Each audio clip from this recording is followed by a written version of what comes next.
It is 4:30, so we will call this meeting to order. The first item up is the approval of the agenda. Is there a motion? Dawson moves approval. Second. Morgan, thank you. Roll call. Baker.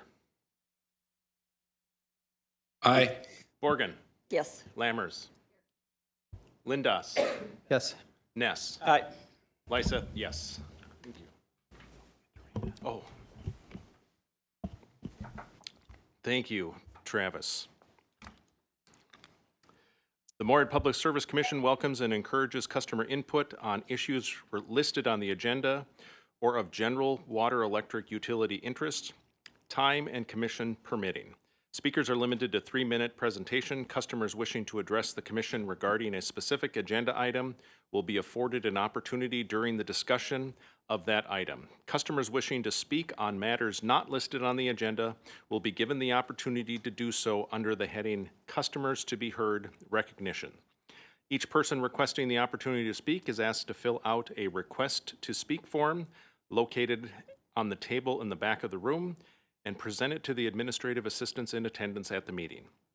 Any follow-up or feedback will be done by email or anything that cannot be resolved this evening. All right, moving on to item number 3, approving the consent agenda. So moved. So Second. moved by Borgen, second by Lindas. Baker, Aye. Borgen, Yes. Lammers, Yes. Lindas, Yes. Ness, Lyseth, yes. All right, customers to be heard, recognition. I got 2 recognitions tonight. Tyler Carey, who is actually in the room tonight, he's waving his hand there. Tyler just hit a milestone anniversary. He's been with MPS for 5 years. He is a journeyman line worker for us. And then Christopher Knudsen has been with us for 15 years. He was a water plant operator and now is our water plant chemist. And so those are the recognitions I have tonight. Thank you, Travis, and congratulations to Tyler and Christopher on 5 and 15 years. Awesome. Moving on to old business.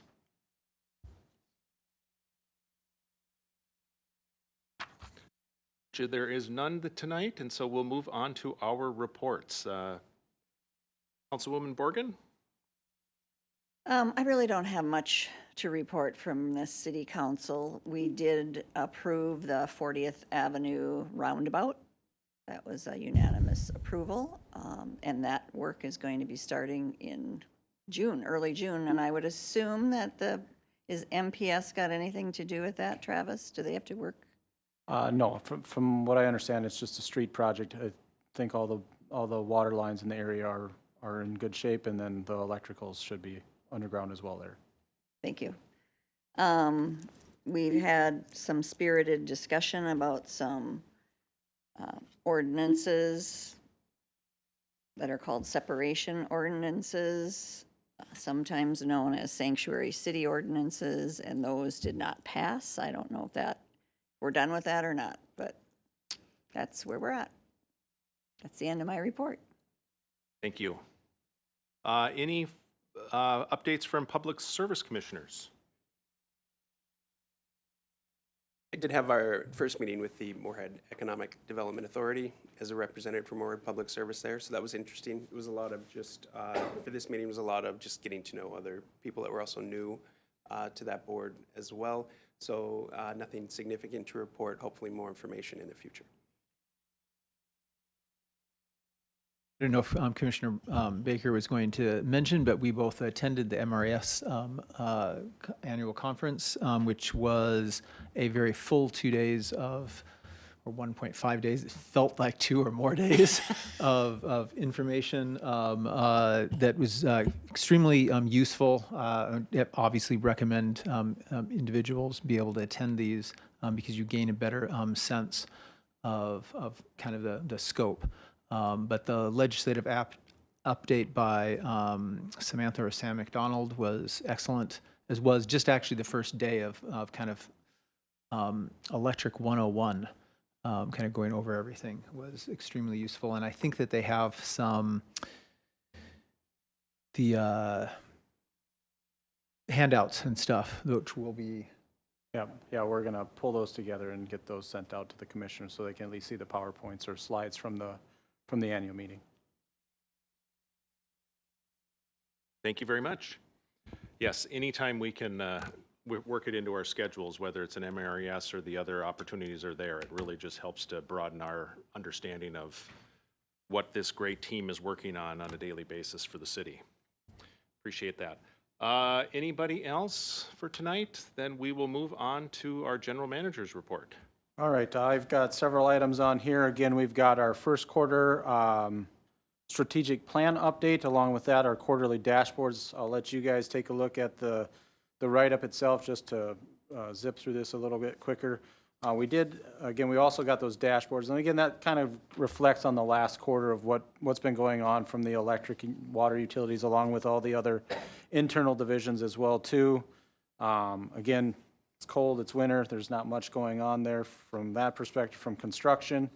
Some outside work, just replacing poles and other winter work that we do. Along with that, it's always a battle trying to manage our purchase power and revenues as well too from that perspective, and load management. Again, we had about 4 outages. Again, those were all wildlife outages, so those are always fun. Again, we've also got our energy services dashboard is included in there, and we did about a little over almost $25,000 in rebates through our Bright Energy Solutions program. So that information is in there as well. Again, our resolution to disconnection service, so the process that we go through on a weekly basis, monthly basis to sending bills out to getting them payments received back in. We typically do less than 1% disconnection in that process as well too. From a financial perspective, the electric division was a less than budget, or the net position was less than budget for the first quarter. Again, we were seeing not as much revenue sales, or purchase power was up. So those things were the main factors. There was also some depreciation that was increased as well too over that period of time. On the water side, they actually did better than budget from a net position as well too. So those are sitting well, and we'll see how the rest of the year goes from that perspective as well too. Again, last meeting, Jake did a good update on the AMI process. So the information in here is a little dated, but good information as well. From the perspective of human resources, we had 1 full-time hire in the first quarter, and we did have 3 incidents that occurred. 2 of them were OSHA reportables, and we had 1 that had some time off due to some limitations as well too. So, and we've also got our IT information in there. And what else am I missing? Water. And we got social media statistics as well. Water, again, you're seeing the hardness is definitely higher than last year, so that's impacting our chemical costs for treatment, and then also the drought monitor is included in that as well too. So a lot of good information in the dashboard, and then at the end of it, you see our matrix. And that basically kind of looks at our 6 strategic directions and where those are at with our second-year accomplishments as we're working through our 3-year plan here as well too. So that's all I have for the dashboards. The next update, while we were Question. I have a question. Yes, go ahead. Could you just kind of tell us on the 2 incidences that were actually OSHA recordable, what the issue was? Do you know? It's actually included in there. Let me just find it for a second. One was an accident, one was weather-related, and then the workplace awareness. So, very limited information. One of our employees fell just because it was icy outside. The other one, I think something fell, or he bumped his head while he was at something open on a truck. So I would assume the lost time was the fall, the Yes. slip and fall. Correct. All right, thank you. Yep, no problem. I actually have another question. Sure. In terms of the cyber, in terms of the phishing, I was trying to read this, and I assume that the dotted line for the industry average, that we were above average, but I wanted to double check my understanding. That is a fantastic question, and Aaron's not here to answer that one, so I can get back to you on that one. I'm just going to go with we're above average. Well, I don't know if that's a good thing or a bad, But yeah, I would love a. good thing or a bad thing. explanation. I can reach No, out no, to I think Aaron. it's above average that we were, employees were actually reporting the phishing attacks. That's how I was interpreting it, but I would love a Yep. little bit more Okay, I'll find out. understanding. Do you have an internal process? Like, do you have, there's lots of different vendors that send out fake phishing and it tells the employee if they screwed up and clicked on an attachment. Do you have that? Yes, we do. Yeah, Okay. we use KnowBe4 is Okay. our software that we use. Okay. So, Travis, for the customer outages and minutes, it was 4 outages for 6,700 plus minutes. Yep. Is that the number of Take the- households that were impacted Total. multiplied by the minutes that they were out? correct, Okay. yes. Yeah, total number of meters times the total number of minutes. And then the hard water is even worse than last year. What's causing that? Is there an impact that, why is it? I'm looking at Mark. Yeah, I'm expecting Mark to answer too, but it's what's causing it to be even worse than last year, which was higher than usual? Great question. Mark Pritchard, Water Plant Manager. There's a lot of factors that coincide with high water hardness.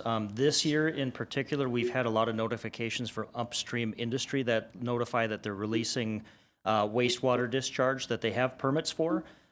It's just a factor of really a lack of snow melt that didn't add to the total volume in the river, coupled with the discharges from industry. It really has an outweighed percent effect on the total quality of the river. So we've seen that for the past several years. This one is no exception that we are seeing very high hardness. When we made these reports, we were sitting in that 700 to 800 part per million range. Today we're at about 570, 575. So it has come down, but it's still by no means great. It's about chunky enough to walk across some days. So And what level would be ideal? historic average that the plant was designed for was 350 parts. So we're at about double, not quite double. Thank you. So for my next item on the GM report, while we were at the MRES annual event, we received a plaque from the, let me get this right before I mess it up, Navajo Tribal Utility Authority. So we sent 3 linemen down in April to Page, Arizona, is where they were located for their projects. And we received this placard from NTUA for that, and just our linemen are here tonight to be recognized. Here's some of the details of it. They were able to connect 5 homes with power, framed and set 27 poles and 7 anchors in the Leachy Community Project, a almost 5-mile project that will eventually connect 2 more remote homes to the NTUA system. They also crossed a U.S. highway and an 800-foot span across a waterhole canyon as well too, which is about 7 miles south of Page. The combined work for the 2 weeks of volunteers for the MRES and their members, the crew's efforts helped condense the planned timeline of a project from 8 weeks down to just a little over 2 weeks, almost 3 weeks. So again, the foreman that was down from the NTUA group loved having our guys down there and didn't want to see them leave. Our guys actually said the same thing as well too. So within the placard itself, this is what they had wrote. In recognition of these volunteer efforts, and NTUA sent some beautiful appreciation placards along with a description of the cultural symbolism included in this design. The 2026 placard holds some traditional beliefs of the Navajo people and prominently features kernels of white and yellow corn. In the Navajo culture, white corn is used at sunrise to welcome a new day with prayer and gratitude, while yellow corn is offered at sunset, giving thanks for the day and releasing its burdens. Together, the white and yellow corn symbolize a meaningful and generational change this project brings to families who once lived without lights after sunset. Moving forward, the NTUA hopes that these seeds planted during the Light Up Navajo project will grow and help more people in the years ahead. On behalf of families across the Navajo Nation, NTUA extends its deepest gratitudes to MRES and its membership for extending power today for a better tomorrow. So, again, just want to recognize the three linemen that did go down there. Thank you, gentlemen, for your volunteering for the event. They said it was a great event. Suggested who should be some people to go next year when we have that event again. So.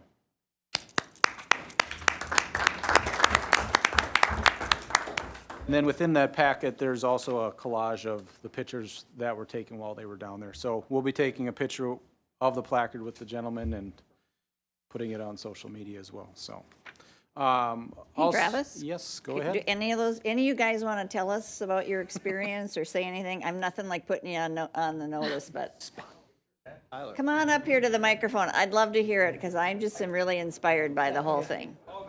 Yay. Good. So yeah, Travis kind of touched base. My name's Tyler. I'm with Devin and Ryan. We're journeyman line workers at MPS. Yeah, I mean, Travis kind of touched base a little bit, just kind of getting into their history and everything. You know, coming back to Moorhead, one of the main things is, you know, we take it so much for granted. These people are living out in rural Navajo land, four-sided shacks. No heat, no water, no electricity. So it's just kind of eye-opening to see, you know, going there, hooking up power to this gal named Cindy. She was very emotional, and yeah, it was just really cool. She waited 8 years from the moment she was told it was going to happen. 2 years for staking, and then for us to show up. So Yeah. it's pretty emotional to hit a breaker for her. Awesome. Thank you for doing it. I think it's just an amazing opportunity for you and for Moorhead to say that we sent people down there to help. I fully encourage keep sending. It's phenomenal experience. The culture, the people, so welcoming. Long drive, but no, it was an amazing experience for everybody. Yeah, we were treated very well when we got down there, from just the Navajo people, the NTUA linemen. Yep. Yeah, if we can keep doing this, we would highly recommend to keep sending guys down there. So And Thank you very much. Yeah, we did take one of the Hillsborough guys with us as well too. So there was 4 guys that went down in the truck. So Good. And Travis shared with me earlier how they didn't want to let you go because you've got so much work done in such a short amount of time. So Yeah, it was fun. Long days. it's long always days, but it was fun. Yeah. It was fun. it's always good to see that Minnesota North Dakota work ethic on display. Yeah. Yep. True. Thank you very much. Yeah. Thank you. Absolutely. Thank you you. guys. thanks, gentlemen. All right, on to number 4 in the GM report. Quick update, the Moorhead Legacy Education Foundation presented their scholarship awards on April 29th. I was in attendance for that. The commission approved a sponsorship I think it was last fall or early this year, for 4 scholarships. They were awarded Eleanor Bearstail, she got a $1,000 scholarship. Keaton Walters, she's going for biology. She got a $1,000 scholarship as well. Christopher Cavalier, he's going for aerospace mechanical engineering. He got a $1,500 scholarship. And then Yuri Orth is going for water conservation and science, and he also got a $1,500 scholarship on behalf of Moorhead Legacy Education Foundation and Moorhead Public Service. Any questions on that before I move to the next one? We did also get a thank you from she says Eleanor, I think is what it is. We did get a thank you from her, and we actually just received another one this week, so we'll put that in the next meeting's packet as well, too. But, yeah, she's going for exercise science at Osberg and playing volleyball. And then we also got a thank you note from one of the residents that was participating in the Citizens Government Academy. This year was the first year we actually hosted the event at the Dispatch Operations Center, and we did a tour of dispatch and the water plant as well too. So we got a thank you. Jake and I got a thank you. Mark Pritchard was supposed to do that event, but was under the weather that day, so Jake stepped up for that one. So thanks, Jake, for helping out. We also got a thank you from a Place for Hope, which is a local food bank in town. We donated some of our LED light bulbs to them. They were they were short and called us for a request for that. So we're actually going to be doing another event with them over Public Power Day of Giving week, or I think it's the 29th, if I'm correct on that as well too. So other than that, state legislative updates, those are included as well. Minnesota's done. Sounds like we got a bonding bill. Sounds like we got some lead service line money. I'll have another update as we get more of that information as well too. So that concludes my general manager's report. Thank you, Travis. Next item, 8D, is the 2025 Residential Customer Survey with Great Blue Research. Yeah, and we have Catherine Vollmer on from Great Blue Research. Catherine, if you want to turn your camera on. I think we've got the presentation will be put on as well too, so, or the PowerPoint slide. So again, this is the second time we've done this. We did it in 2023 and then again in 2025. We've gotten all this information, and since we now have base and a second round, we're going to have Catherine kind of present that to the commission. So Catherine, go ahead. Thank you for joining us tonight. Sounds great. Want me to share my screen with the Yeah, slides? that works too. Let's see. Sorry, it looks like there's like a approval I have to do. It's going to let me. Oh, all right. Let me see if it'll let me go now. Oh, okay.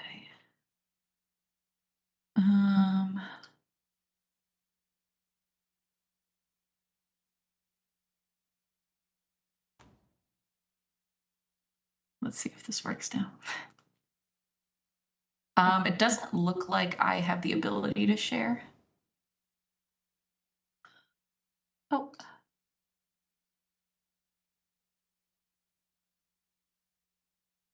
Actually, it's allowing me to, but I have to quit and rejoin. So I'm going to do that and I'll be right back.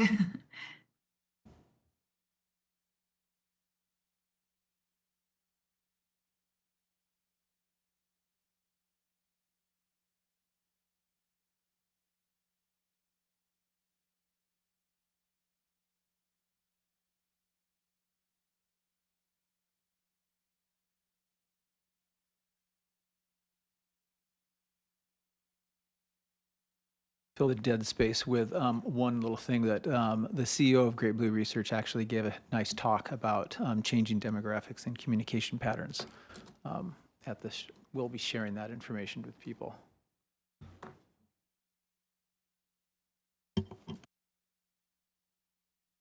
Is it already sharing my screen? Sorry. We're not seeing it yet, Catherine. No, okay, good. All right, let me see why it's not. If you want, we can share the PowerPoint on the monitor. Oh, yeah, let me give one more try and see. Okay, now I found it. So pulling up the wrong document for me. Can everyone see my screen now? Yeah. Yes. Okay, perfect. Great, yeah. So thank you so much for having me. Sorry for the little technical difficulties, but this first page is really giving kind of a high-level overview of some of the key takeaways, and I'm just going to highlight a couple key points here, and then get to the slides that have more charts and graphs on them. So really, the big takeaway here is, like Travis mentioned, we did conduct this survey in 2023 as well, and the big takeaway is that a lot of the ratings improved pretty substantially compared to 2023. So we were really excited to see that. We also had a much better response rate for this year's survey than we did in 2023. So we were also excited to see the greater turnout and volume of customer feedback this year. Looking at some key satisfaction metrics, we really saw that a lot of the overall satisfaction metrics were closely aligned with our composite, which the composite average is really looking at all the different MRES participating utilities who actually participated in this year's survey. So that's that kind of benchmark that we're going to be comparing to throughout the report. And, as far as meeting customer expectations, almost over 3/4 feel like their expectations are met all or most of the time, which is just slightly below the composite. So everything was really right in line with those composite ratings. Some of the really strong areas of performance had to do with reliability and outage restoration, and maintaining modern and reliable infrastructure. Some of the lower rated areas were with respect to helping customers use less electricity and offering innovative programs and services. However, both of those areas actually improved since the 2023 survey. So even in the areas that were lower rated, we're still seeing improvements compared to a couple years ago. Customer service we'll dive into a little bit more as well, but satisfaction is overall very high with customer service. And then looking at kind of recommended areas of improvement, a lot of it had to do with transparency surrounding rates, because that was one of the areas that customers gave lower ratings, as well as streamlining customer service. We saw some lower ratings for the office's physical location, and we dove a little bit deeper into that in the report as well. So with that, I will go into our much nicer looking slides. So starting with our overall satisfaction rating metrics. And so we have this question at the beginning of the survey asking how close customers feel their utility is to their perception of the ideal utility company. And in each of these charts, you'll see that in green, we have Moorhead's data compared to in blue, we have the composite findings. So about 2/3 of Moorhead customers feel like their utility is close to the ideal utility, which is right in line with the composite. Only a slight decrease from 2023, but nothing that was flagged as being significant on our end. So, overall, really strong ratings there. This next table, these are what we call our organizational characteristics. And these are really characteristics that we use to identify or to assess public power utilities across the country. And so we do have some national comparison data for a lot of these different metrics as well. But in here, we just have comparison to how Moorhead performed in 2023 as well as to the composite ratings. So really the couple key takeaways here are that reliability of service, extremely high ratings, 87.3%, so almost 90% positive ratings there. That was a slight improvement over 2023.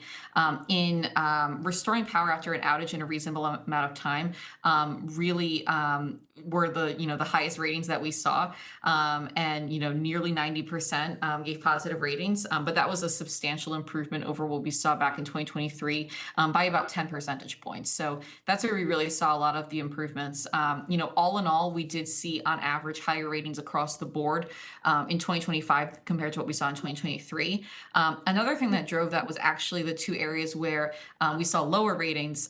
However, those ratings did improve. So looking at helping customers use less electricity, ratings increased by about 8 percentage points, same as offering innovative programs and services.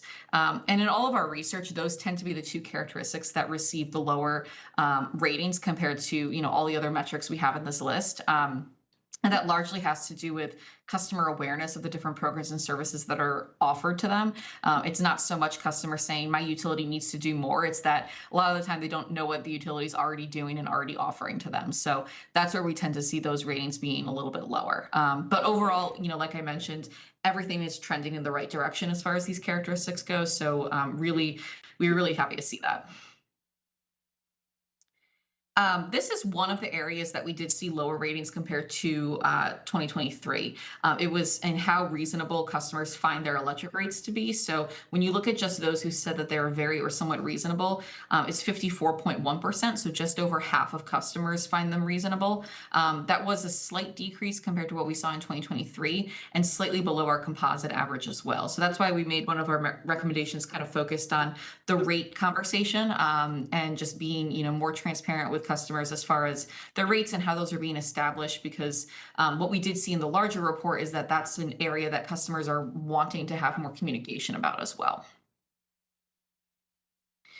And then looking at how often the utility meets customer expectations. So we saw that in total, just over 3/4, so 77.7%, feel like the utility meets their expectations all or most of the time, which was slightly below 2023, but right in line with our composite. So nothing that we're overly concerned about. And it also wasn't flagged as being significant. When we look at, this is a metric that Great Blue uses to really identify the type of relationship that customers have with their utility. And so it's called net positive score. And what we're taking into account here is customers who said that they're either an advocate of their utility company, a loyal customer, or a satisfied customer. And that makes up your net positive score. So the net positive score for NPS was a 74.2%, which is right in line with what we got in 2023. It's slightly below our composite, which was the 78.7%.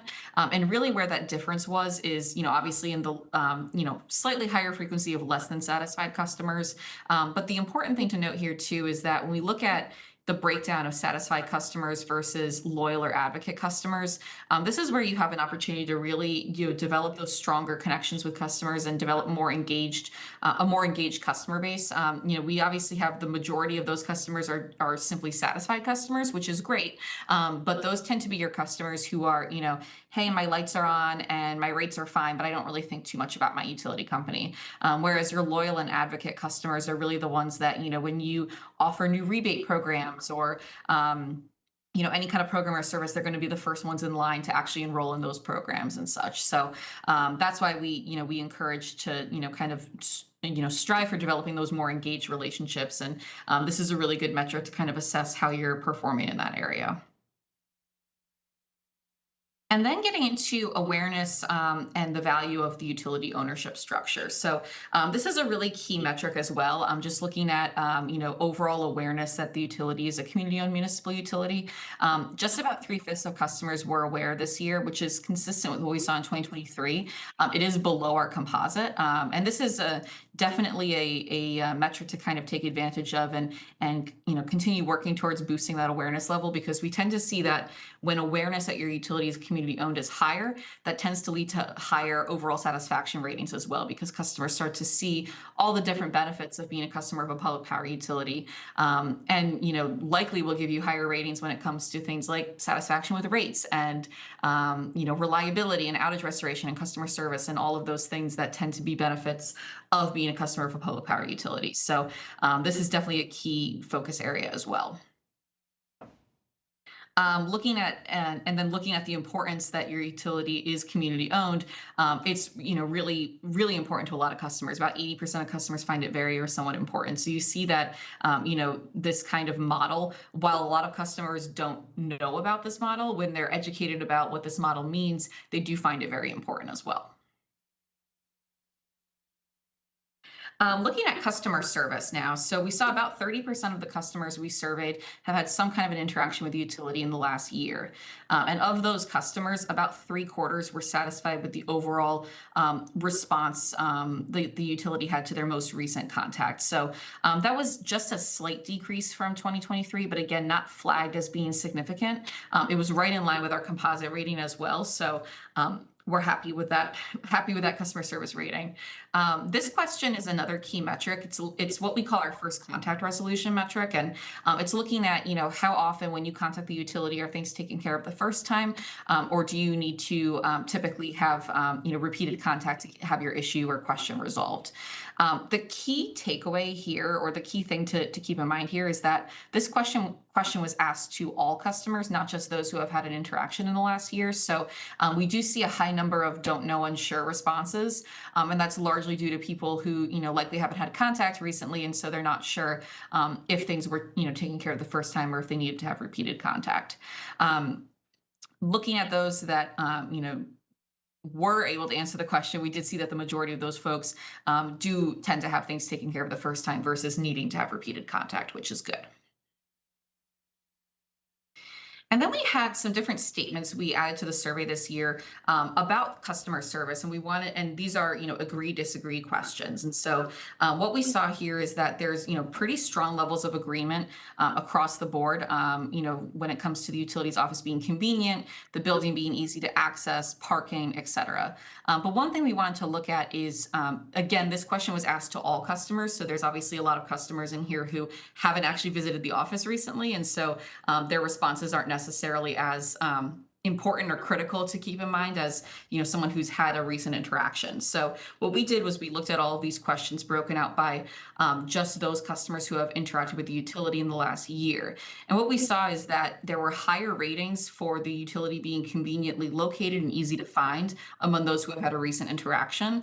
But there were lower ratings for the building being easy to access among those who have had a recent contact versus those who haven't. So we saw that when you look at you know, those who have had a recent interaction, we saw stronger ratings for just the office itself being convenient, but then the building access had lower ratings from those who have had a recent interaction.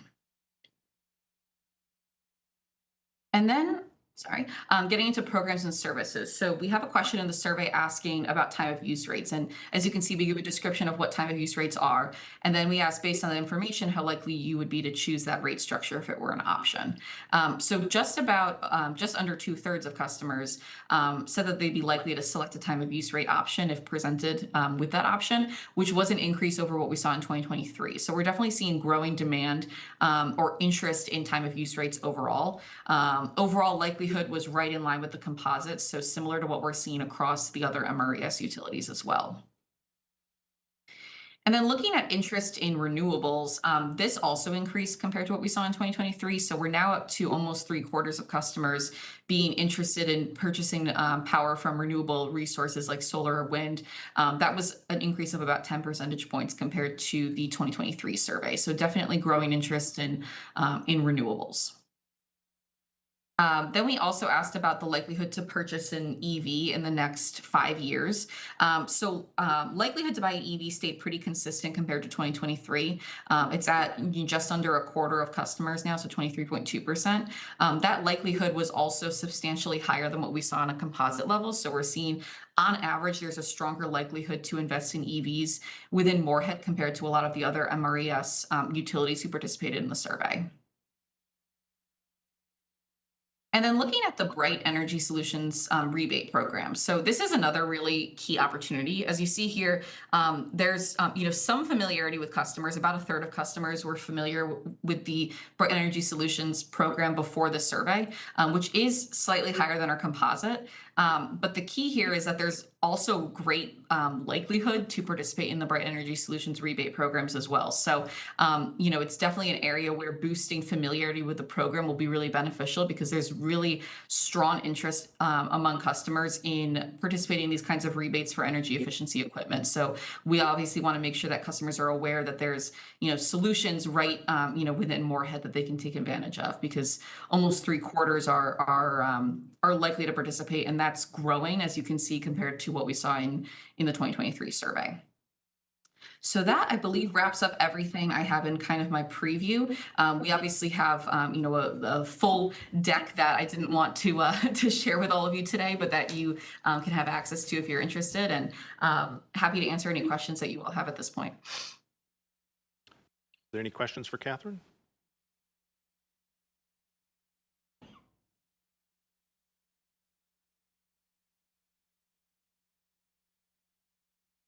One thing to note, and I think I noted this to the commissioners as well too, is that there's several of these items that are on here that are flagged. You know, they're things that we're working on or on a roadmap. So it's good to see that things are lining up, and we'll be in a better spot in a few years as well too. So again, Catherine, thank you so much for presenting tonight, and I'm sure we'll be talking in a couple of years. Sounds great. You're very welcome. Thank you, everyone. Thank you, Catherine. Is there a motion to accept the report? Dawson moves approval. Lindos, is there a second? Second, Ness. In favor, Baker. Aye. Borgen. Yes. Lammers. Yes. Lindos. Yes. Ness. Lyseth. Yes. All right, motion carried. We will move on to item 8E, which is the Conservation Improvement Program. Yeah, so I'll have Taylor come up. He'll going to give an update on 2025 and then what the plan is for 2026. So go ahead, Taylor. Good evening, Commissioners. Taylor Holt, Project Engineer. The Conservation Improvement Program, or what I'll call SIP for the rest of this presentation, is jointly filed with Missouri River Energy Services. They do one filing to the Department of Commerce for all of their members of Minnesota. The general goals are to promote consumer and industry awareness of energy conservation and its positive effect on the environment, reduce utility bills for homes and businesses, generate innovations in developing energy-efficient products and technologies, promote new energy resource development, and we have an energy savings goal that is set at 1.5% of the utility's annual retail energy sales. One thing to note is that until that is changed in the future, that is not a sustainable goal because eventually you can't cut any more power once it's set at 0.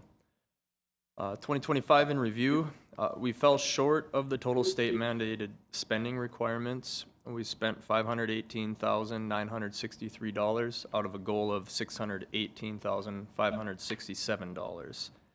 One thing to note on that shortcoming is it's getting hard to replace lost sources of this spending that came from large customers that are either no longer participating in our curtailable load program or no longer located in Moorhead. The 2026 plan consists of several programs that include Thrifty Watts and Dual Fuel, which is our load management program that we offer to residential customers and small businesses.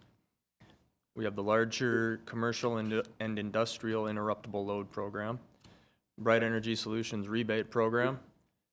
We're continuing to near the completion of upgrading street lights to LED fixtures, which when that runs out, we're going to lose another valuable source of these spending requirements and energy savings.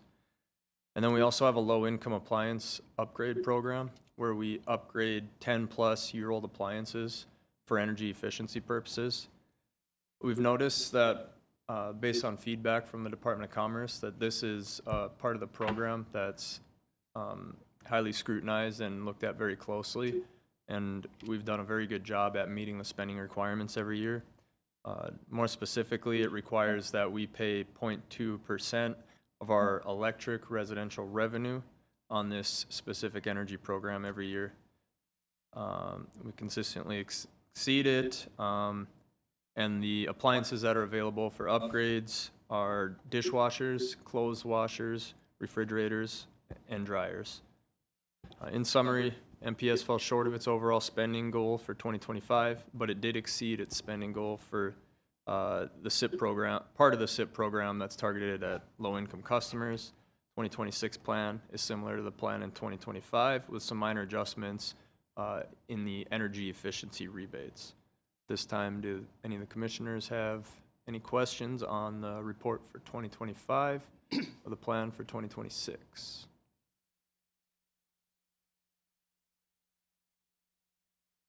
Question. Okay, so on the large customers, was there a large customer that we lost that helped or didn't help, that hindered us from meeting this goal? The malting plant was a big source of that. I wasn't sure if that was 25 or 24. I couldn't remember when they shut down, but that's what it was. Yeah, I believe it was the end of 24, and we started seeing the impacts of it, and then 25 was the first full year. Is that consistent with how you recall? I was going to also say that Pactiv has also been, they haven't been running their matrix machines, and with that production line down, that was also one of the curtailable loads that we had. Yes. And on another note, there were a few customers that we have removed from the program because essentially they were receiving a credit passively without actually actively participating in it. It's a smaller amount compared to those other customers, but it does add up. Are there any penalties to not meeting it? Not that I'm aware of. It's a goal, so there's no real line in the sand that you gotta get past. So So I see that there's certain like subdivisions of monies that you're supposed to use to get to this goal. So if we've lost an industrial customer who used to, get these savings, can we take some of that from that bucket and put it into the appliance so we could do more appliances for low-income people, or does it not work that way?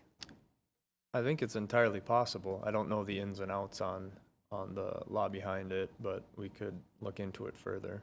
I mean, I want to commend you for, continuing to meet your goal when it comes to the low-income people and helping them get Yeah. appliances that will help them with their energy use. If we could do more of that, Mm-hmm. since we've got the funding, we should do it. It's not funding, since we're supposed to save that money, yeah. Right. I guess I'm going to tag on to that because that was a similar question I had to Commissioner Borgen. You have the affordable housing weatherization program. Weatherization, especially if it's electric heat, would go a long ways to saving those customers dollars and cents. And I saw that mostly in terms of paying for essentially appliances. Is there a program that actually helps with the weatherization, kind of basically doing an energy audit for a home and saying, hey, you could use a little bit more insulation in the attic? We get asked about energy audits, but what I found is it all goes back to the same sort of 3 low-hanging fruit improvements, which are upgrading your lights to LEDs, better insulation, or the better envelope on your home, which includes insulation, Yep. and then also your doors and windows. Beyond that, when you have a $100 a month energy bill, you start getting diminishing returns on that time spent on how many dollars per month you can actually save. Yeah, I think it's also difficult to quantify, justify the value you get back for re-insulation when it comparative to electric usage. So some of those things are hard to quantify to match those savings goals as well too. Don't know if that fully answers your question. No, but that does. It's kind of it's a difficult one to answer. Thank you, Taylor. Is there a motion to accept the report? Make a motion. Ness, motion. Seconds. Second, Lindas. Baker, Aye. Borgen, Yes, Lammers, Lindas, Yes. Ness, Lyseth, aye. Thank you. We'll move on to 8F. All right, we're going to bring Taylor back up again to do the annual reliability performance report. Good news, we met our indices again this year, so I'll let Taylor kind of speak to the report. Go ahead, Taylor. Thanks again. The MPUC requires that we report upon 3 reliability indices, and the commission has previously set the goals for these indices, which are CADI, which is Customer Average Interruption Duration Index, SAFE, which is System Average Interruption Frequency Index, and then SAIDI, which is System Average Interruption Duration Index. And those essentially vary by the average number of minutes a customer will have of an outage per year.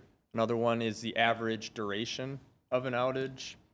And then the third one is the average number of outages that a customer sees per year. And as Travis said, we met the goals for all of those indices this year. We had a very strong reliability year again last year, which credit goes to luck with weather and animals, but also the upgrades and maintenance that our line crews and operations guys have been designing and performing the last several years. We do have a table showing the last 5 years, and we consistently have reduced the number of outages. When I started about 10 years ago, we averaged around 120 outages per year, and we've been at or below 50 the last couple of years, so that's a significant improvement. The ASAI number, which isn't included in the required reportable standards, but does have a goal set by the commission of between 4 and 5 nines, which means either 99.99% to 99.999%. We fell in the upper the top quartile of that at 99.9977. And the reason we have a cap on that goal is because you do start getting diminishing returns the more nines you try to tack onto it. But with that, does the commission have any questions on the annual reliability report? I would just note that we're above average, which is really So, great. yes. Yeah. No, and to be serious about it, the MRAS data that they have is very clear. Even as a large utility, which means you have more, connections, you have more meters. We're actually really good when you compare. So not even just Yes. above average, but kind of we're the looks like we're the top, but I don't know if we are the top, but maybe close.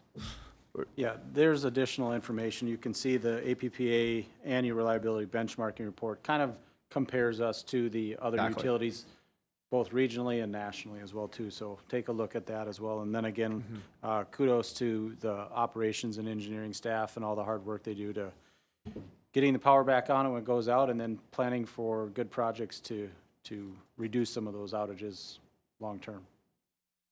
But I also point out that geographically, we do have an advantage in comparison to the cooperatives that have long lines and lower density customers, and then they also have a lot longer to drive from their shop. Right. So we do have that advantage. So when I look back, I try to compare it, our performance to past performance internally, and then look outward and compare and pat our backs a little bit, because we do fare very well comparatively to other utilities. I was actually looking just at the APPAs and the MRS's other, so really just utility to utility, which I was Yes. impressed about. And, I wasn't actually that surprised that we were so much better than the IOU, so the investor-owned utilities. So again, what the value, what we need to talk about, getting our message out, why, public utility is such a good investment for the city. I don't recall any power outages in my house all of last year, so it's been a long time since that's happened. Thank you. I would like to add, I have a considerable amount of experience in emergency outages, and from what I see from Ward Public Service, it is absolutely fantastic, and I am so appreciative that I have that in my community, where we don't have emergency workers sitting on scene for 3, 4, 6 hours on a down power line. It's so nice to have our local people responding and know that it's going to get taken care of reasonably, within an appropriate time frame. I will say we did have a slight outage at our house, but it was because Moorhead Public Service recognized that we had a transformer that was not behaving correctly. And instead of actually causing problems in the houses that were hooked up to that transformer, they proactively went in and replaced it. And so we were down for a very short period of time, but I was happy with that amount of time. Is there a motion to approve the report? Lindos moves approval. Lindos. Is there a second? Second. Second, Ness. Baker. Aye. Borgen. Yes. Lammers. Lindos. Yes. Ness. Yes. Lyseth, yes. Thank you very much, Taylor. And we will move on to the 2025 audited financial statements. Mark.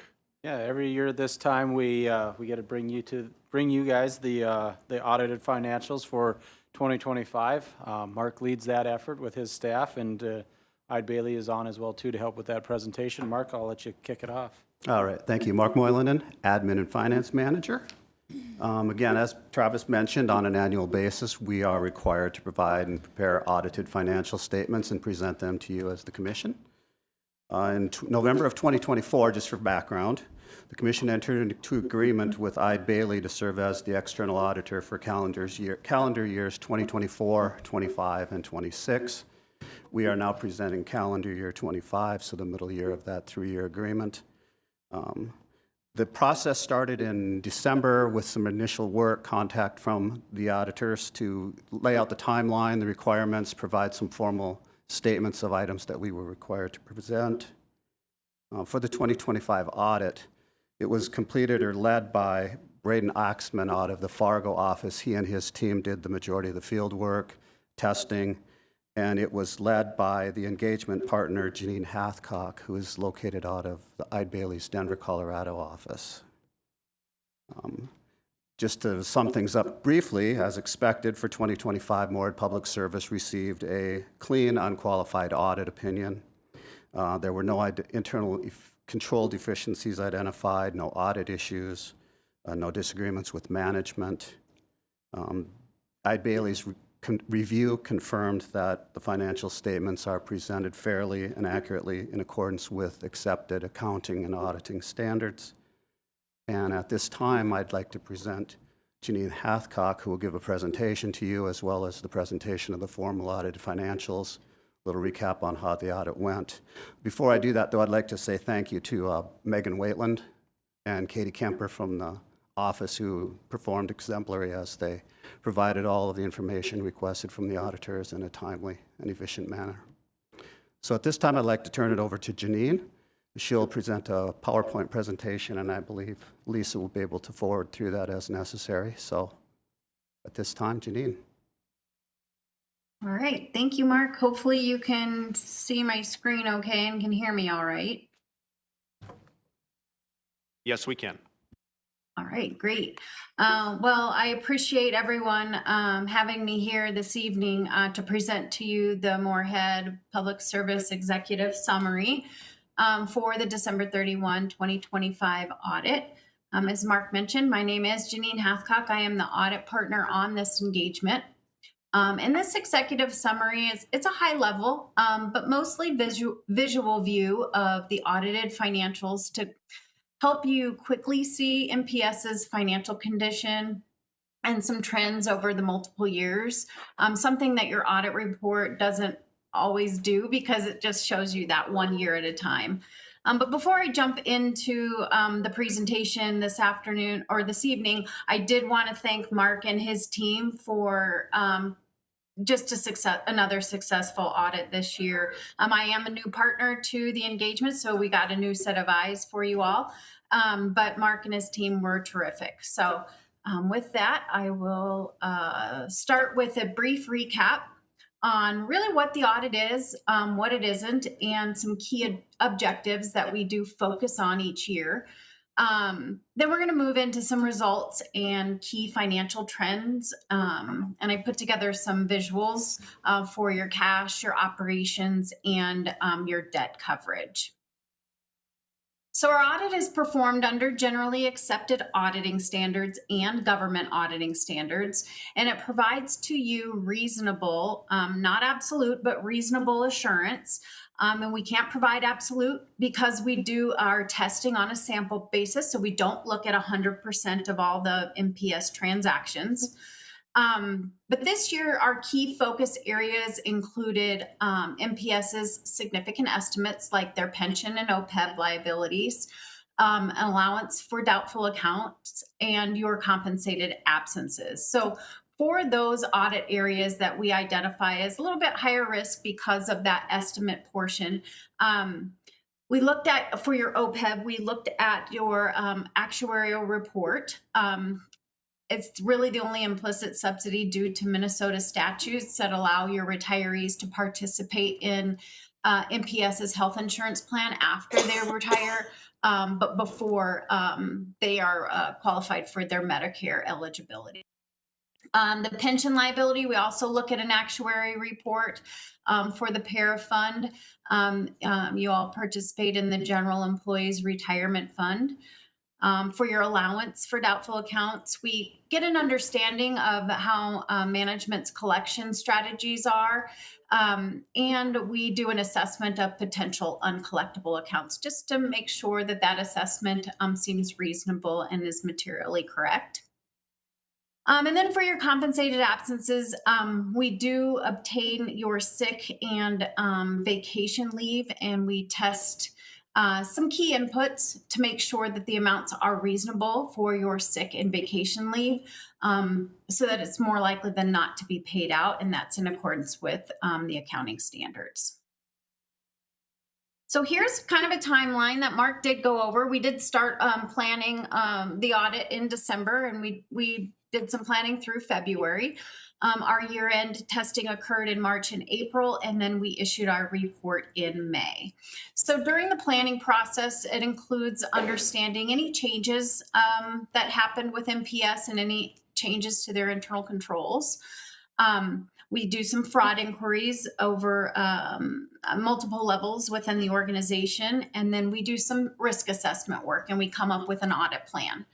Then the year-end testing comes and we implement that audit plan. So it's really we apply a risk-based approach to your balances.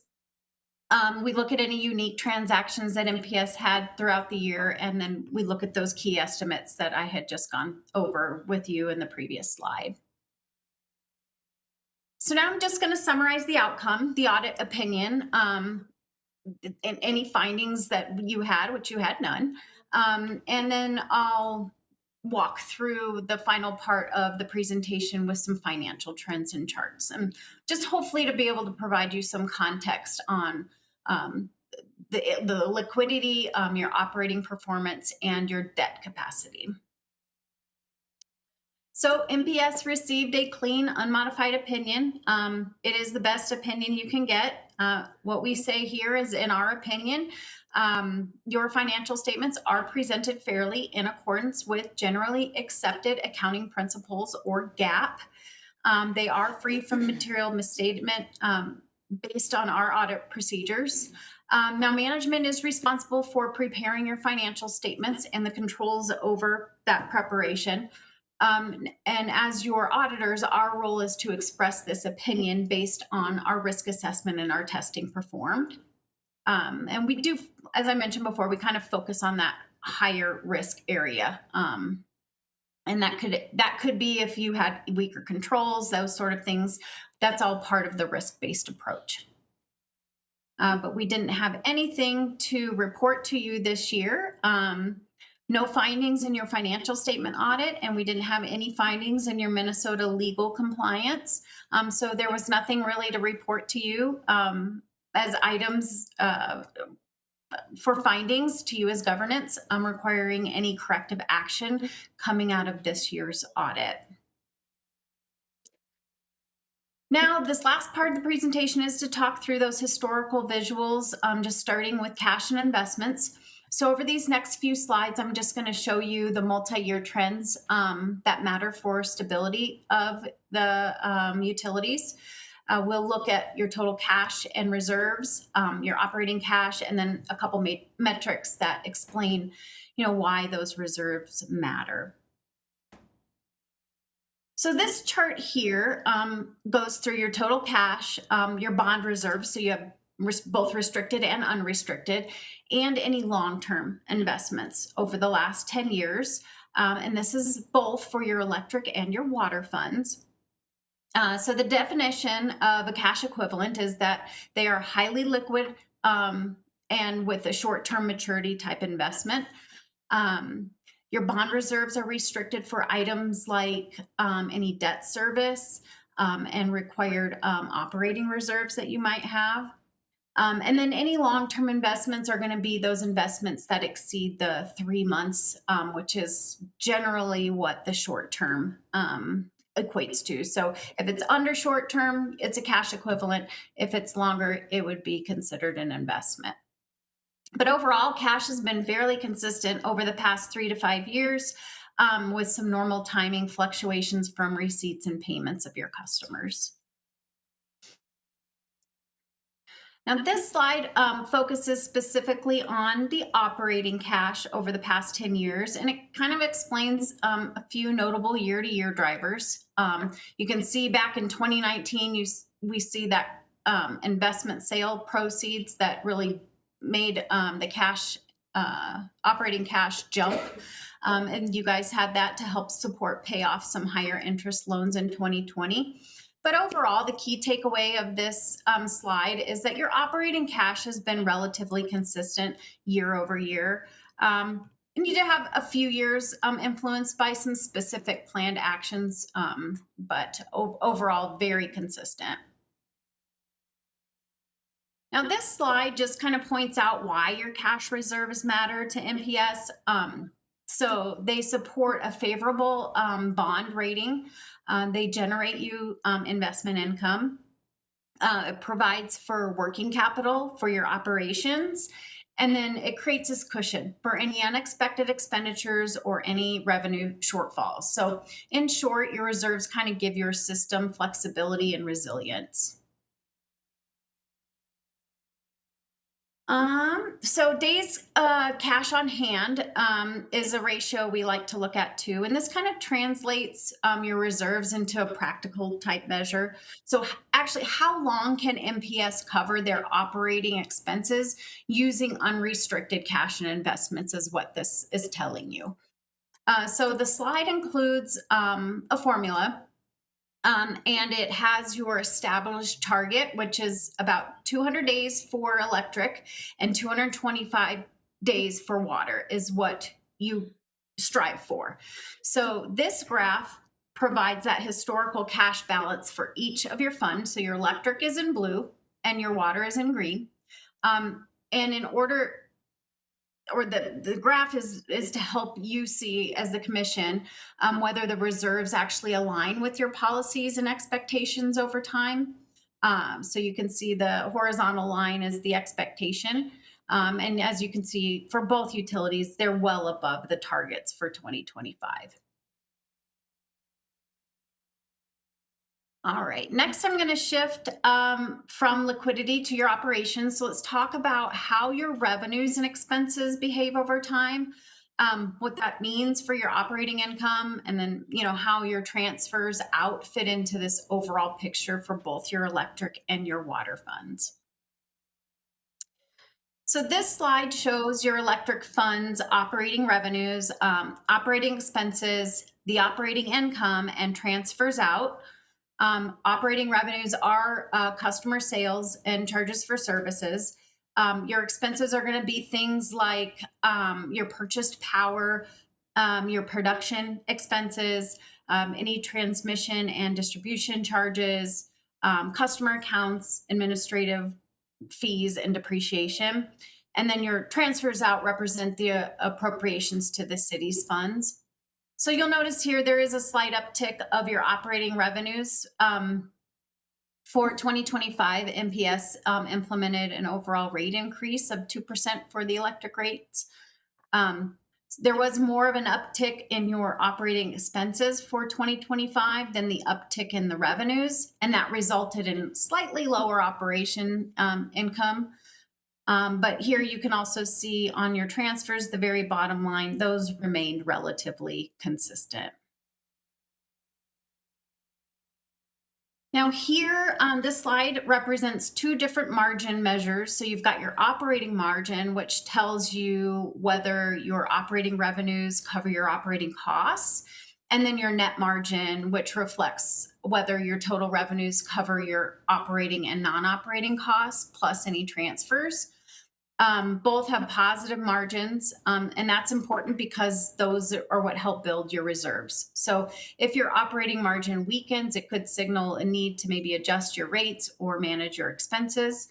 You can see here there is a slight decrease in both operating and net margins, but from the prior year, but nothing overly concerning in our mind.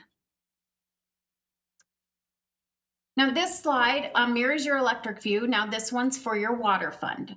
So again, you've got your operating revenues, operating expenses, operating income, and transfers out.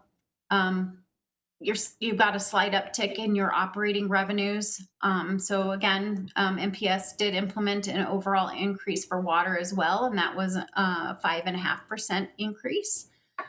There was slightly less operating expenses from the prior year, resulting in slightly more operating income for water. And then again, your transfers remained relatively the same. So again, here's the graph for the water on the operating and the net margins. As you can see here, again, a slight uptick in both operating and net margins. So very strong position here in the water fund margins.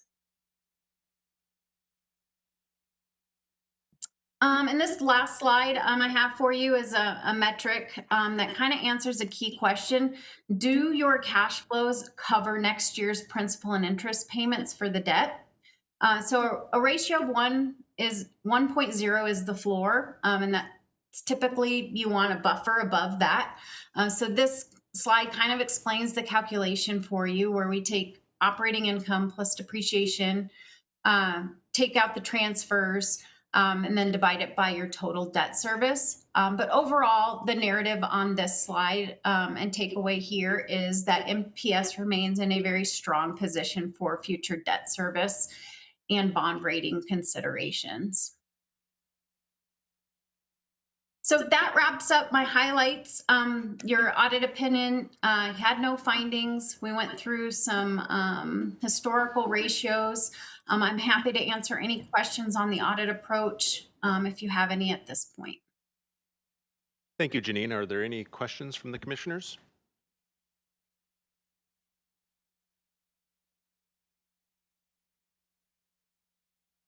Hearing none, thank you to Mark, Megan, and Katie for all of this work. I know how much effort, extra heavy lifting this takes to get through an audit, and kudos to you and your team for a clean audit, because that is a really big deal and goes a long way to keep the trust in this organization for the citizens that you serve. Thank you. We will need a motion to approve the 2025 financial statements. So moved. Motion Borgen? Second Ness? Baker? Aye. Borgen? Yes. Lammers? Yes. Lindas? Yes. Ness? Yes. Lysa? Yes. Thank you very much, Mark. And thank you. We will move on to item number 11, approve the summer voluntary water restrictions. Yeah, so I'll have Mark Pritchard come up. Again, this is an annual item. We do it about this time every year, so get ready for summer. It doesn't feel like it today. Go ahead, Mark. Thank you, Travis. Mark Pritchard, Water Plant Manager. As Travis had mentioned, this is an annual item. This one actually goes all the way back to 1990 when the Commission began putting out conservation efforts in the form of voluntary efforts that citizens can do to curtail their water use on the non-essential side from, roughly speaking, May to October. So we tend to look at like Memorial Day to Labor Day most years. These efforts are part of a broader initiative to conserve water and reduce peak demand at the water treatment plant during those hotter summer months, even though it doesn't feel like it today. But it also helps us reduce the amount of chemicals required on a monthly basis, and it also allows us to be good stewards of our water resources. In the voluntary watering restrictions, even odd watering criteria that we tend to start with the season with, we always like to tell folks that if your address ends with an even number, coincide your larger water uses for watering your lawn, washing your car, things of that nature on even numbered calendar days, and likewise for odd numbered addresses to use odd numbered calendar days to spread out that use a little bit more. Each year, we also get some customers who call with questions regarding brand new sod, gardens, things of that nature that do need more heavy watering to make sure they are established properly. And we like to say that those ones are exempt from these types of voluntary conservation measures because we want to make sure that they take. In addition to the approving of the voluntary restrictions of this nature, we also like to put in that in the event that the weather takes a turn for the hot and dry, we do also wish to approve authorization for the general manager to implement, if needed, conservation measures of a mandatory perspective as well. We haven't had to do that since 2021. Hopefully we don't have to do that this year, but in an effort to be quick on the foot and responsive should the DNR request those types of actions. We do request that the general manager get those types of authorizations. We do want to make sure that if those are needed, that we bring those timelines back for the commission to approve the ending, if that makes sense, to make sure that the commission has full authority on how long those types of mandatory restrictions are in place. So that's how we're looking for approvals tonight. All of these actions are part of a broader scope that the state put together back in 2013 that also has implications for our rates. So we have a tiered rate system in an increasing block fashion, if that makes sense. So we have timeframes throughout the year that look at our baseline winter average from November through April, and then we have our hotter summer months of May through October, where we have a tiered system where we have different prices for water use. We also have per state statute 103G.291. We also have what's called a conservation rate that has, if you go above the winter baseline by 150%, there is another tier to, again, instill that conservation mindset for all users. So the last thing that I have is on the back side of our report here, we do have some easy to implement action items that citizens can use to curtail their water use should they choose to do so. And with that, I would be happy to answer any questions that the commission may have. I'll ask you a couple questions, Mark.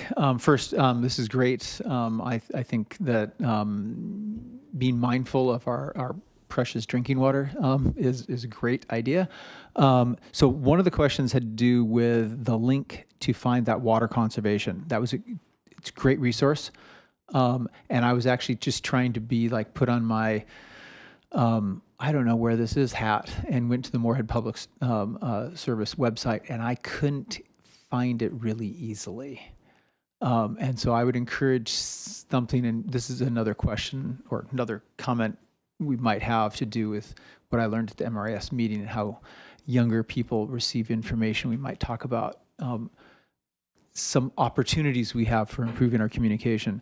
But when I finally got to the water conservation page, which you just gave me a link, so I was able to get to there's some really great information.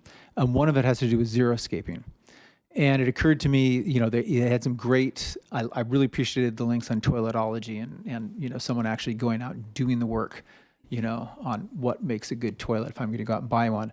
But the xeriscaping, it occurred to me, do we have good examples of xeriscaping? So if a homeowner is like, I don't know what this is going to look like, can we, do we have like a direct, like in front of the Moorhead Public Service, do we have some xeriscaping that we could say, hey, look, this is what you could do?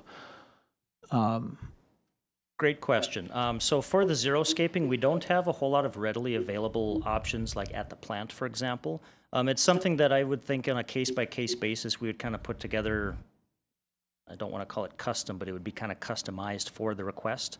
That would most likely be something that we would talk with the county for some assistance with, because they have a lot more leverage for other resources that can be helpful in those types of conversations. So that would more than likely turn into a partnership with some area expertise beyond our own too. Minnesota Extension agents that could get through. Because the other thing I thought, if we didn't have something, potentially there might be some residents in town that would be happy to share.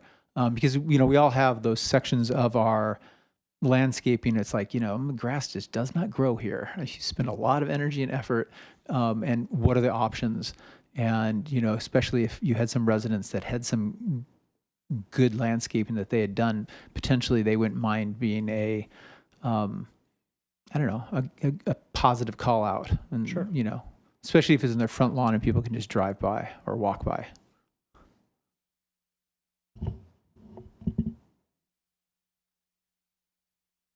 Questions? Is there a motion to approve the summer voluntary watering restriction and authorize the general manager for times of mandatory water restrictions? Lindos moves approval. Lindos approval. Second, Lammers. Thank you. Baker. Aye. Borgen. Yes. Lammers. Yes. Lindos. Yes. Ness. Yes. Lyseth. Aye. Thank you very much, Mark. We will move on to task order number 14 with Apex Engineering Group. Yeah, and I'll have Mark speak to this one again. Again, this one's a key one. We had a couple of the other task orders that were on consent tonight, but this is going to be a fun excursion that we go through this. We've never really done an external master plan for the water plant and feasibility study, so we had some really good proposals that we received, and staff did a really good job of going through them and picking which one was the best. So with that, Mark, go ahead. Thank you, Travis. Mark Pritchard, Water Plant Manager. As Travis had mentioned, this is an exciting process that we're about to partake for this task order for a master plan and a feasibility study for the water treatment plant and our raw water network in specifics. So for a very long time, for decades, Moorhead Public Service, specifically inside the water treatment plant, has done all of our master planning per se in-house ourselves. It's something that we've taken great pride in since our plant was built in 1994. And we have tackled a lot of items in the past 10 years. One of the biggest ones of recent note is the ozone project. We're in the throes of that as we speak here this afternoon. Multi-million-dollar projects where it has been entirely driven by in-house planning and then external assistance on the engineering side. With that being said, and knowing that there has been extensive efforts over the decades, we do realize that we only see so much. One of the items that we really wanted to make sure that we saw was potential blind spots in our plan to make sure that we didn't miss anything, especially as parts, equipment, things get more expensive as time goes on, we don't want to have to go back and re-edit things. We want to have it right the first time and put it in and make sure that it lasts. One of the key tenets of our treatment philosophy at the plant is to make sure that we meet our reliability and resiliency goals while making sure that we meet all of our regulatory requirements at all times, no exceptions. So with that being said, we did want to get some outside eyes to look at our plan, assess it, see if there's any improvements to be made, and most importantly, strategize for the future. There's a lot of big projects that we have on our horizon, and we have the funds to really make those decisions once, and we want to make sure that they count. So with that being said, for the past 8 months or so, Water Division staff and some others in MPS, thank you to those who assisted, we created a request for proposals, competitive proposals for master planning and feasibility analysis for raw water augmentation. That's what we ended up calling it. We ended up sending out these RFPs to area engineering firms that know us very well because we wanted to have a really hit the ground running approach to this type of project.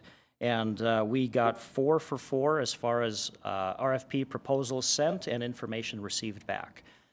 We got very, very good responses, and it was actually quite a process to do the scoring. We ended up having our top 2 within about 1.5 points of each other. So that shows how well some of these firms know us and how much effort they put into these proposals. They really wanted to work on this project. With that being said, one did rise to the top. That's Apex Engineering Group of Fargo, North Dakota. I believe that in their proposal, they had noted 26 individual construction or engineering items that they've worked with MPS on over the past several years. So they have that intimate knowledge of our operation, and they checked a lot of boxes, not only from the master planning perspective of what parts do we replace when, but strategically, holistically, what's that 30,000-foot overview of river use versus groundwater use and our sustainability goals. They checked all those boxes while adding the funding mechanisms on how to make this stuff happen. That was a unique perspective that they were able to bring to this, and we were very happy to see that in their proposal. So with that being said, the primary components of Task Order 14 that we are requesting approval from the board this evening, they include 3 main things. One is a condition assessment of existing infrastructure. That will inform the step 2, which is a full facility and raw water network master plan. Basically, that is going to be a living document that provides a roadmap for future construction of the capital nature, so the larger projects, and to make sure that we basically take out things before they fail, and also making sure that we do it efficiently so that as we receive rate dollars, we're using them as effectively as possible. That's really important for us. One of the other and more interesting pieces that we added is that feasibility study portion. That is going to be analyzing the best options we have for augmenting our raw water supply network, whether that be groundwater, surface water, maybe a combination of both. We've done many years of research internally, and we have what we think is a good plan. We basically want to have an audit of that structure to make sure that, yes, that is indeed the best pick for Moorhead Public Service and for the ratepayers of Moorhead. So that is going to be kind of the basic overlying structure, but there's going to be a lot of back and forth. We should have some preliminary data in time for budget season come 2026, and our end time frame for this is expected to be about December 2026, January 2027, unless we find more things to study, which we would bring back to the board for approval at that time. Final note on this one, we did have a budget for 2026 of $150,000. 3 out of the 4 were within 5,000 plus or minus of that level. And one of the nice things about the proposal that we are recommending approval for from Apex is not only did we think they were the most competitive from the ideas they brought to the table, they were also the most cost effective at $143,900. So they're also the most competitive from that cost perspective too. So with that, we'd be recommending approval of this task order, and I'd be happy to answer any questions.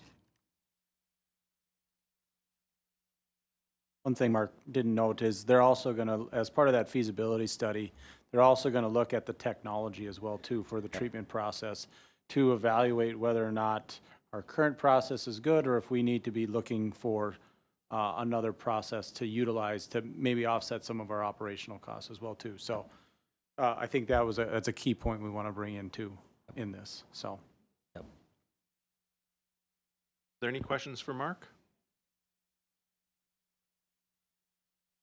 Hearing none, is there a motion to approve task order number 17? Excuse me, number 14. Lindahl will move for approval with a slight modification. The recommendation just says a little typo. It should be 143,900. There's a slight typo in the recommendation. Change? Thank you. Is there a second? Second. Second, Ness, thank you. Roll call, Baker, Aye. Borgen, Yes. Lammers, Yes. Lindas, Yes. Ness. Yes. Lyseth, yes. Thank you very much, Mark. Thank you. We will move on to item number 17, which is a request from the Moorhead Parks and Recs Department for a movie night in the park. Yep, so I'll take this one. This is, we've done this in the past. It was before COVID. And staff at our engagement, employee engagement committee had a discussion about whether or not to have a movie night in the park again. And so we collaborated with Steve French from Moorhead Parks, and it sounds like we're going to do Rio here in June 12th. Does that sound about right? It sounds like we're also going to have some popcorn while we're there as well too. So Parks has requested $1,000 for the sponsorship, similar to some of the other park sponsorships that we approved earlier this year. This is an approvable event, so based on the policy that we have. So again, sending it to the commission for approval. Any questions or comments from the commission?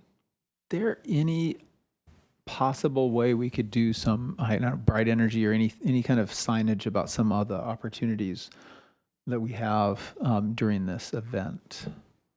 I would think that would be just fine. We'll talk with Steve and see what happens there.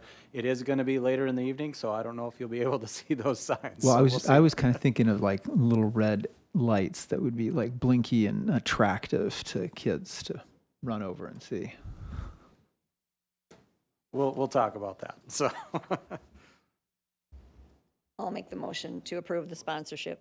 I will second that. Second, Lindas, thank you. Baker, Aye. Borgen, Yes. Lammers, Yes. Lindas, Yes. Ness, Lyseth, yes. Thank you very much. And sponsorship request for the 2026 Moorhead Sausage Fest. yep, so this again was approved last year. Again, they're requesting $1,500 for this year's event, which will be September 26th. Again, it's within our budget. We've got $50,000 annually. To date, I think prior to the previous approval, we were at 14,000, just under 15,000. So again, another approvable event. I'm leaving it for the commission for final approval. Questions or comments from the commissioners? Entertain a motion to approve. Ness makes a motion to approve. Ness approve. Second. Second, Borgen. Thank you. Baker, Aye. Borgen, Yes. Lammers, Yes. Lindas, Yes. Ness. Yes. Lyseth, yes. Thank you. We do not need an executive session tonight. Nothing tonight. All right, just to highlight a couple of the upcoming available options, just to continue. We've got our June 2nd meeting if needed, and the regular one on June 16th. And then just keep your eye out open for other opportunities for the commissioners as meetings come up. Every one of them that I have been able to attend have been absolutely fantastic, and I've learned a lot. So I encourage everybody to, if it works in your schedule, please take advantage. Yeah, there is another one coming up. It'll be in August. That's the Minnesota Municipal Utility Association Summer Conference. That's in St. Cloud this year. So I'll be sending that out once we get the notice on it. All right, that is the end. We will adjourn the meeting. Thank you very much, everyone.